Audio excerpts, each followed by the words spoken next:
Let the sunshine in. We're letting the sunshine in. All right. I love that song. It came on actually, it's been the morning 6 a.m. meditations that we do on Tuesday and Thursday. Now, it happens the way, by the time we start in the dark, but by the time the meditation is over, the sun is just pouring in on us. So I've just been feeling that sunshine, and then I heard it while I was at the gym, let the sunshine in. And so I want to talk about when we say letting it in, it's not from the outside in, it's ever present, we're just letting it into our being. We're taking an awareness, we're just letting our walls down and letting it in. I want to begin with a story about my dad, because I don't talk about my dad much. I talk a lot about my other members of the family, and I don't know why, I just haven't. And because he has made his transition, a spectacular human being. He was extremely bright. He's top straight A student at Princeton, Harvard Law Review.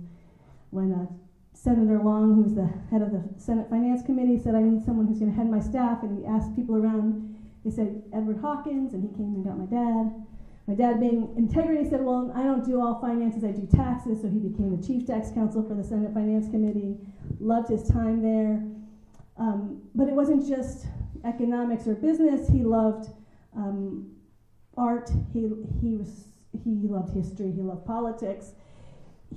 He's the one who got me into movies. We would go see movies, and he would see all these things that I wouldn't see. I remember when I'd be in school, we would learn something in history class, and I would come home, and sort of, we generally see there's 2 points of view, the conservative view and the liberal view, and he'd say, he could articulate both of them, and then he'd give me a whole other view. And that's when I started realizing the world is so much bigger than often we see it. It's very dualistic, it's either or, this and that, and he'd always have another way of looking at things, and it was just a wonder to be brought up with him and with that intelligence and that mind.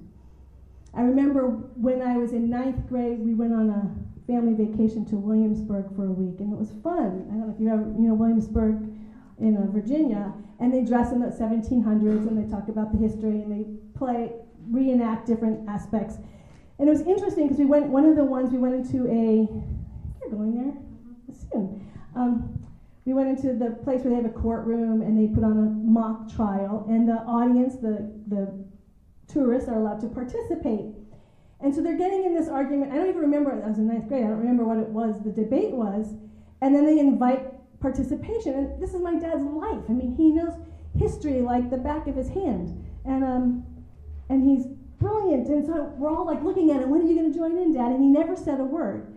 And we walked out, and I said, Dad, why didn't you say anything? Didn't you have anything to say? And he goes, no, actually I did. And he started talking about what he was thinking in his head, but he never said it.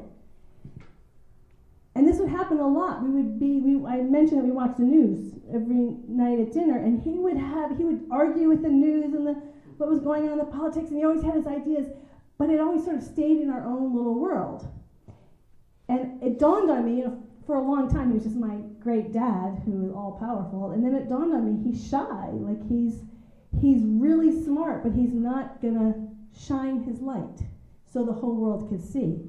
That shyness and that introvertedness kept it in a very small world. So if the senator came and found him because other people told him about him, but he would have never sought it out. He would have never sought out anything that was going to shine his light.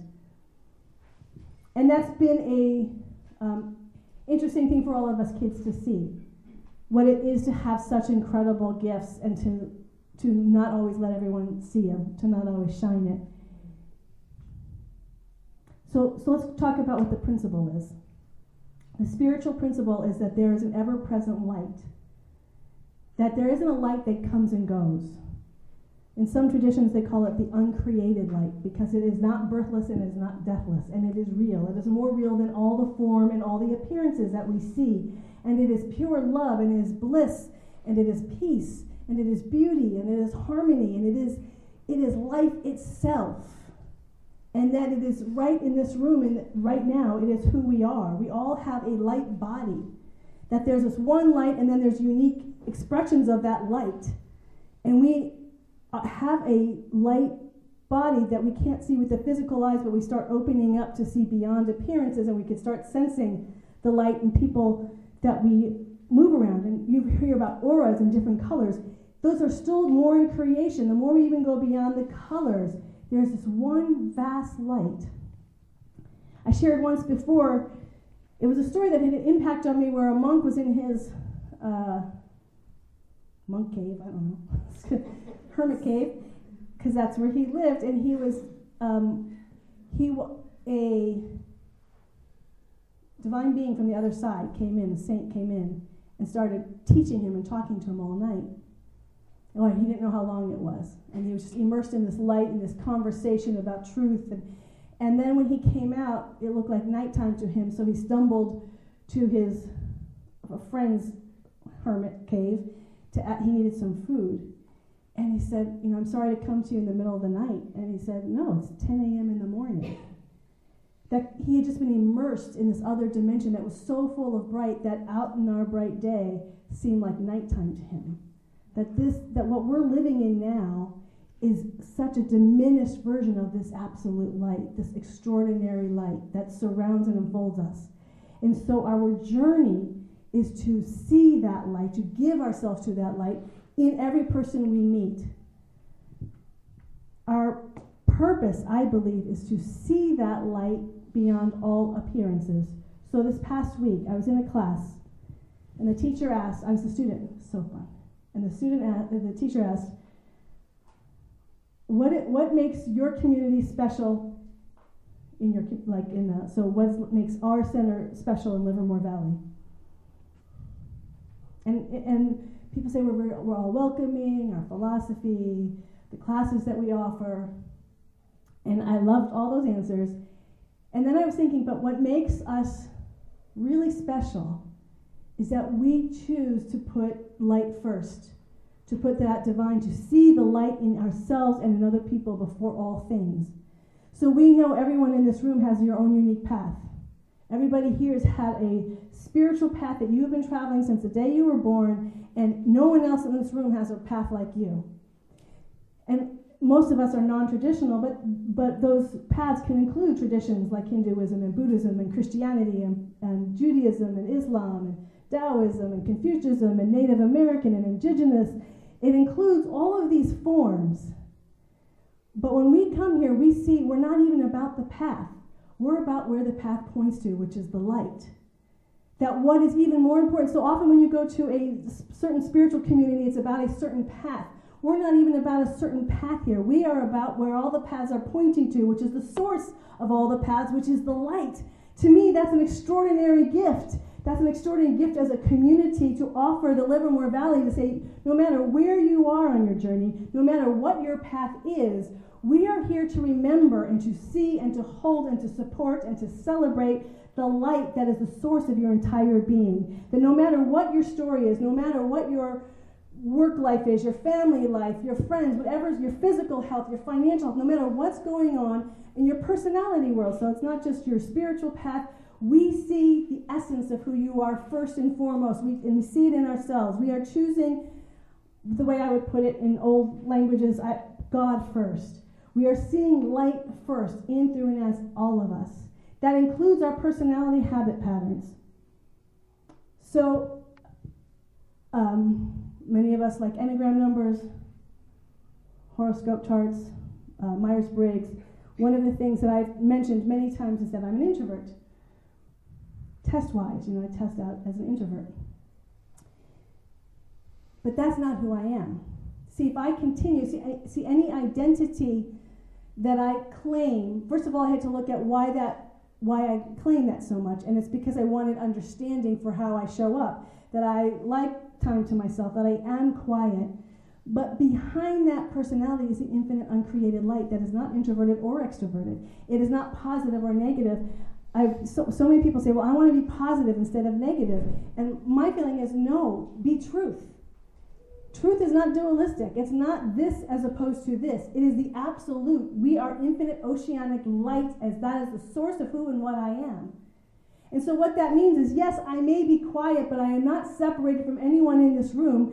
Introversion cannot be what I noticed, and I noticed it first in other people before I noticed it in myself, is that we use personality, whatever it is, Myers-Briggs, whatever, as a way to hide, as an excuse to separate, to say, well, look, I am different than you.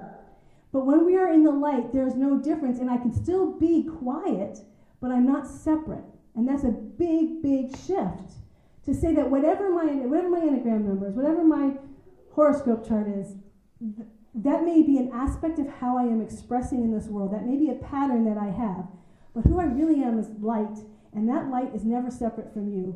My personality, my horoscope number, my Enneagram number does not separate from me, from you, ever. That we are always one. And so we recognize in this community that regardless of what our personality is, regardless of what our path is, that light is the source of us all, and that is the place where the healing happens. It is the place where the transformation happens. You were singing about changing our life, and I think change can't happen until we accept that we're light, first and foremost, and stand in that light, because then the change happens with grace and beauty and harmony and support and love. So many people, when they come to a community like this, don't realize that they can go through changes with so much love surrounding them, with so much support, because we forget that when we change and become different people, that there is a group of people that will love us unconditionally no matter what, who will continue to see the magnificent truth of who and what we are. Even though we may feel this big, even though we feel this small, we are surrounded by people saying, no, you are the incredible glory of the living God, of the living light, even now. Even though whatever you're going through makes you feel less than, we see who you really are. You are the divine light even now. And that is a miraculous place to be.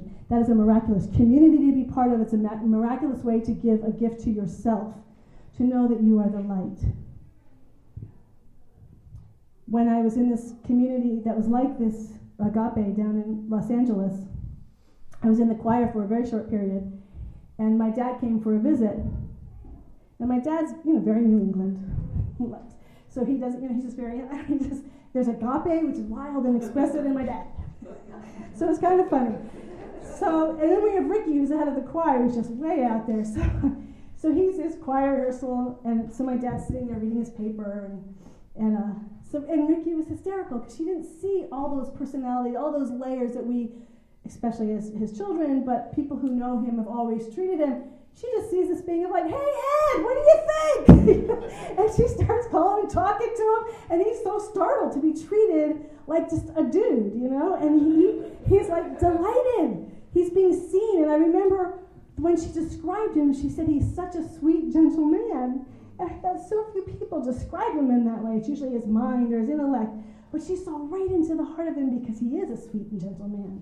And she saw past all those layers to see the truth of what he really is. And to me, that's the beauty of what our gifts are.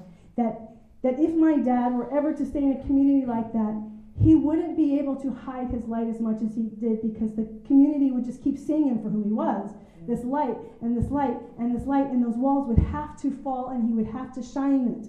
Not out of should, he just couldn't help himself anymore. He couldn't use a personality or a history to limit the light that wants to shine as all of us. The light is dying. No, it's not. It's living to shine as all of us. It is inside of us saying, I need to be seen. There's a reason why Jesus said, don't hide your light under a bushel. It's not about being arrogant. It's not about my ego shining the light. It's about surrendering into that which already is. It already is. You are already a light. Can you feel that in you now? Can you sense that in this room, in these, whatever your conditions are in your life right now, that you are already an extraordinary light? And that's real. And in fact, not only is it real, it's more real than the chairs in which you're sitting. It's more real than your physical body, that this light body is the real. That's letting the sun shine in. It's like taking that in over and over and over. And then, as we sing in our song before every service, I am the heart, hands, I am the voice, we go out into the world and we see the light in everybody else. We see that no matter whatever the situation or circumstance, we are going to start with light. And this does not mean we don't have conflict. We will always have conflict. That's part of this human realm. But where we start is with the light. Okay, we have a challenge here. We do this in our own community. Okay, we have a challenge. But first, let's acknowledge that at the center of even in this challenge, there is light. At the center of this problem, in me or in whatever the conflict is, there is infinite oceanic pure light that has never been limited by our problem. It is not at all worried about our problem, that it is bigger than our problem, vaster. That's how things start to shift, that in the midst of the human challenges, we acknowledge light first and foremost. And then, as Michelle sang so beautifully this morning, we always start with ourselves. We see the light within ourselves. The reason why I'm emphasizing community is because often it's harder to see it in ourselves. So when we start supporting someone else's light, by doing that, it reminds us, oh, if that's true about them, it has to be true about me too. I am the place of light, where that even whatever I'm going under, no matter what, it's a light that does not come and go. It's a reality. I may not feel it or see it or sense it right now, but I can just at least intellectually and conceptually say, but I know this is true. Whether I see it or not, I know beyond all appearances. That's our job. That's why we are here, is to see beyond all the appearances, that our five senses are just on the surface of life. These are the very tips of the surface, and we're here to move back and see the beauty and the glory of the living God everywhere we go. So I'm going to end with a story. It's a very brief story. It's from the book Rain of Gold. And it's my favorite part in the whole book. And we're going to read the book next year as a community, so forget this by next year, please.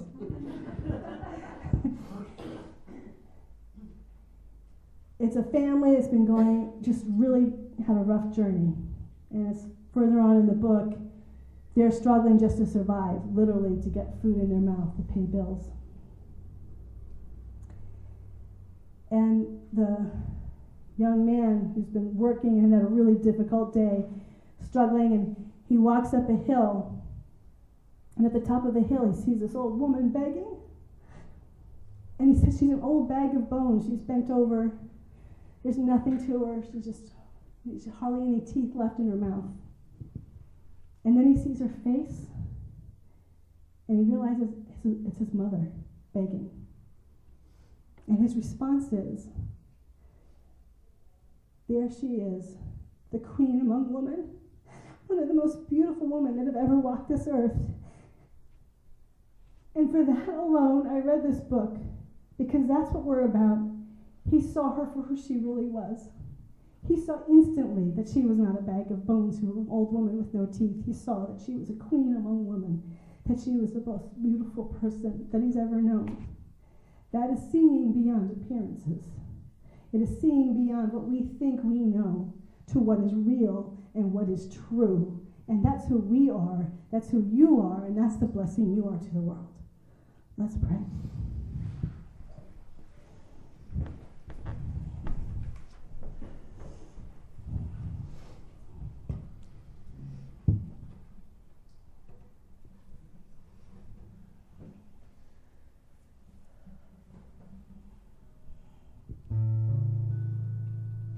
How grateful I am to stand in this light. This light that never abandons, that never rejects, that always beholds. It beholds its beauty and its grace and its power as all form, as all creation. It sees all of its life equally with deep and abiding joy, everlasting beauty and love. And how grateful I am to know that each and every one of us is made in the image and the likeness of this light. This light that is birthless and deathless, that lives as our very body even now. That is behind all the forms and appearances is the beauty and the miracle of this light that each of us is. And as we know this about our life, we know this about the entire planet, about every sentient life form. Behind all forms is this extraordinary light beyond our wildest human imagination, and that this is more real than the chairs on which we are sitting. That this light is the source of the cosmos and the galaxies upon galaxies and the billions and billions of stars and all the different times and dimensions of time and space.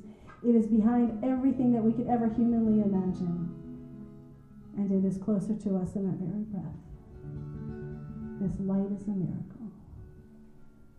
We are a miracle. Every breath, every day, we are that living miracle. And how grateful I am to be in a room full of living miracles, of people who are conscious that we are living miracles, who are no longer asleep to the awareness that we are living miracles. And that each and every one of us, everywhere we go in our life, we live that miracle of light, of brilliance, that we carry it in our heart, in our body, and we express it in a way that is unique to us. We don't have to force anything. We just allow that light to be whatever it is as us. We don't force the light. We don't make the light happen. It simply already is. We are simply the beautiful transparency in our work life, in our home life, with our friends, in our community, in our finances, in our physical health, in whatever way we are serving and expressing creatively in this world. We are this light. We see light in every contact, with every person we come in contact. We see that holy and sacred light in them, the miracle of light that they are. Behind whatever the story is, behind whatever the stuff is, we choose to see light first and foremost as the center of their being. Every condition and circumstance, we choose to see the light. For this is who we are, this is who we all are, and this is the glory of the living presence here on earth as it is in heaven. For the miracle of light and of life, I just say thank you, God. It has all already been given. It is given here and now. And I know each of us open our hearts and we let that miracle in. We let that good in. We let that light in. We let it shine. We let it shine. We let it shine. And in this great, grand, and glorious place to be, I just release this word now in joy, in peace, and in infinite celebration. And I invite us all to say together as one. And so it is. Amen. So it is.